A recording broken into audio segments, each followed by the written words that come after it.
Hi! ఈ సుమనన్నకి ఈ సంజన గారే టార్గెట్. ఆ సంజన గారు తప్పితే ఇంకెవరిని ఏం అనడు. మిగతా వాళ్ళంతా సుమను, సుమ్ము, చిట్టి, క్యూటీ, బంగారం, బుజ్జికన్న, బంగారు కన్న ఇట్లా పిలిస్తే సమ్మగా ఉంటుంది. సంజన గారు ఏదో పొరపాటున సుమ్ము డార్లింగ్ అని పిలిచారని నన్ను నువ్వు డార్లింగ్ అంటావా, ఉండి నేను నామినేషన్లో పెడతానని చెప్పి నామినేషన్ వేశాడు. ఒక కంటెంటర్షిప్కి వస్తే దాంట్లో కూడా ఆమె బల్లె, అసలు కెప్టెన్ అవ్వడానికి కూడా వీల్లేదు అంటాడు. ఇంకేదైనా మాట వస్తే ఆమె బల్లె అంటాడు. నాకు సపోర్ట్ ఇవ్వలేదంటే ఫస్ట్ సుమనన్న నువ్వు ఆ సంజన గారికి సపోర్ట్ ఇస్తేనే కదా ఆవిడ నీకు ఇచ్చేది. నువ్వెంతసేపు నాకివ్వలా నువ్వు ఫస్ట్ మంచిగా ఉన్న స్టార్ట్ చేస్తే కదా.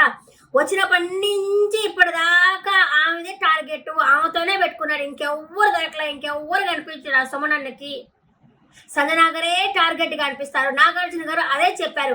కంటెంటర్షిప్ లో ఒకే డైలాగు, టాస్క్ లో ఒకే డైలాగు, నామినేషన్ లో ఒకే డైలాగు. ఆ డైలాగ్ అన్నా మార్చరా నాన్న అన్నారు. అంటే నేను అనుకున్నది ఆయన వినిపించినట్టుంది నాగార్జునకి. జనాలకి ఇసుగు వస్తా ఉందా సుమనన్న వచ్చేసి.